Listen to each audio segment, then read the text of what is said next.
আসসালামু আলাইকুম everyone, welcome back to recipe by Sneha মম।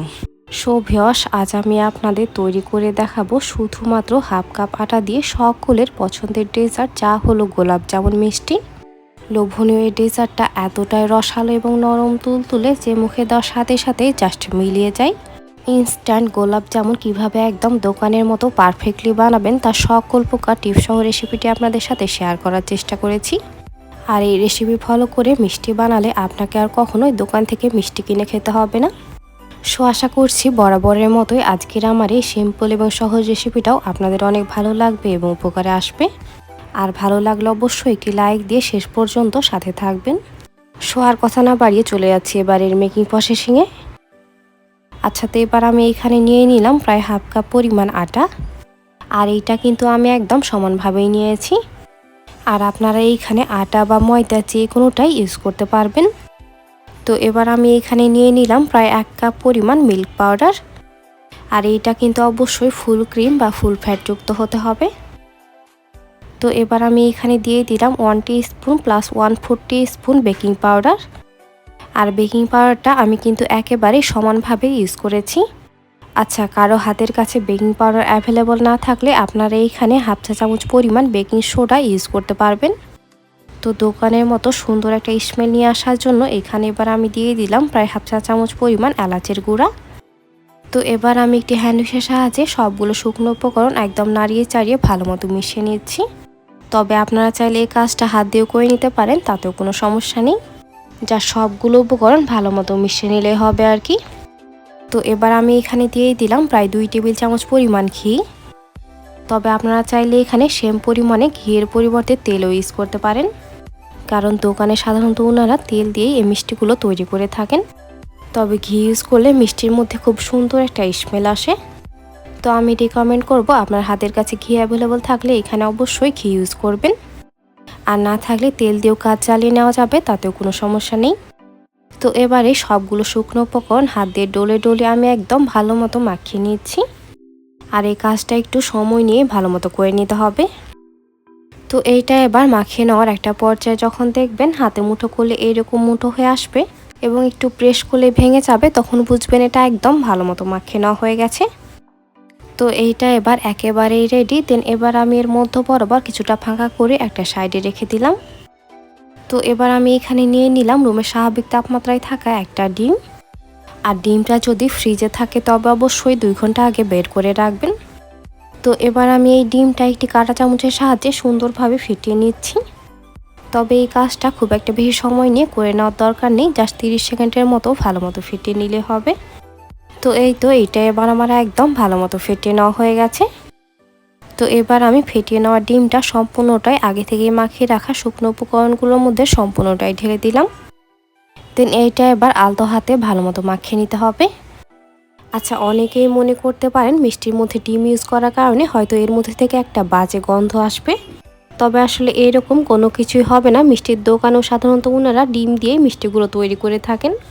তো এবার আমি এখানে নিয়ে নিলাম প্রায় 2 টেবিল চামচ পরিমাণ লিকুইড দুধ। আর দুধটা আমি আগে থেকে জাল করে রুমের স্বাভাবিক তাপমাত্রায় ঠান্ডা করে নিয়েছি। তো এখন দুধটা এবার অল্প অল্প করে দিয়ে সফট এবং আঠালো টাইপের একটা ডো বানিয়ে নিতে হবে।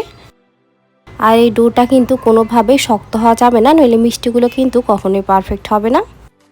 তো যারা ডিম অ্যাভয়েড করতে চান তারা শুধুমাত্র দুধ দিয়েও এই ডোটা তৈরি করে নিতে পারেন, তাতেও কোনো সমস্যা নেই। তো এইখানে এবার আমার প্রায় 2 টেবিল চামচ পরিমাণ দুধ সম্পূর্ণটা লেগে গিয়েছে। তো এইখানে মনে হচ্ছে আরও কিছুটা দুধের প্রয়োজন, এই কারণে আরও 1 টেবিল চামচ পরিমাণ দুধ এবার আমি এখানে দিয়ে দিলাম। আর এইখানে আমার প্রায় 3 টেবিল চামচ পরিমাণ দুধ লেগেছে। তো ডিমের সাইজ অনুযায়ী দুধের পরিমাণটা কারো কম অথবা বেশিও লাগতে পারে। তো এই ডোটা এবার আমি অনেকটা এইরকম আঠালো টাইপের করেই তৈরি করে নিলাম। আর এইটা ঠিক এতটাই স্টিকি হবে যে হাতের মধ্যে এইরকমভাবে লেগে লেগে আসবে। তবে সমস্যা নেই, এটা রেস্টে রাখলেই ঠিক হয়ে যাবে। তো এইটাকে এবার আমি প্রায় 10 মিনিটের জন্য রেস্টে রেখে দিলাম। তো এবার আমি এর ফাঁকে মিষ্টির জন্য শিরা তৈরি করে নিচ্ছি। এজন্য এখানে এবার আমি দিয়ে দিলাম মেজারমেন্ট কাপে মেপে প্রায় 2 কাপ পরিমাণ চিনি। আর চিনিটা আমি 2 বারে দিয়ে নিলাম আর কি। তো সেম কাপে মেপে এবার আমি এখানে দিয়ে দিলাম প্রায় 3 কাপ পরিমাণ পানি। তো শিরাটা এবার নাড়িয়ে চাড়িয়ে সুন্দরভাবে জাল করে নিতে হবে। তবে এটা খুব একটা বেশি সময় নিয়ে জাল করে নেওয়ার কোনো প্রয়োজন নেই, জাস্ট এর মধ্যে একটা বলক আসলেই হবে। কারণ এই শিরাটা খুব বেশি গাঢ় হবে না আর খুব বেশি পাতলাও হবে না। তো এবার এর মধ্যে বলক চলে এসেছে আর শিরাটা এবার একেবারে রেডি। দেন এবার আমি চুলাটা বন্ধ করে এটাকে ঢাকনা লাগিয়ে একটা সাইডে রেখে দিলাম। তো এবার আমি ফিরে আসলাম ঠিক 10 মিনিট পর। আর এর মাঝে রেস্টে রাখা মিষ্টির এই ডোটা একদম পারফেক্টলি রেডি। আর এইটা কিন্তু হাতের মধ্যে আর একটু লেগে আসছে না। তো এবার আমি এই ডোটা থেকে কিছুটা অংশ উঠিয়ে নিলাম। দেন এইটাকে এবার 2 হাতের সাহায্যে ঘুরিয়ে এইরকম মিষ্টির বল বানিয়ে নিতে হবে। আর এগুলো একেবারে ক্র্যাকলেসভাবে তৈরি করতে হবে, নয়তো বা মিষ্টিগুলো ভেজে নেওয়ার সময় এগুলো ফেটে যাবে। তো সেমভাবে এবার আমি আরও একটি মিষ্টি তৈরি করে নিচ্ছি এবং আপনাদের সুবিধার জন্য ভালো মতো দেখিয়ে দিচ্ছি।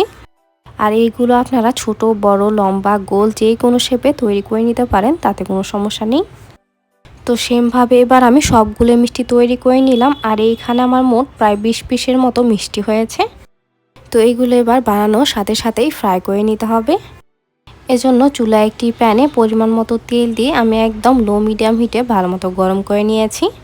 তো আপনারা একটু লক্ষ্য করবেন মিষ্টিগুলো দেওয়ার পরও এখানে কিন্তু খুব একটা বেশি বাবলস উঠছে না। আর তেলটা ঠিক এইরকম গরম থাকা অবস্থায় মিষ্টিগুলো দিয়ে নিতে হবে। তো এই অবস্থায় এগুলোই কিন্তু কোনোভাবেই নাড়ানো যাবে না, হ্যান্ডেলটা ধরে কয়েকবার জাস্ট দুলিয়ে দিতে হবে।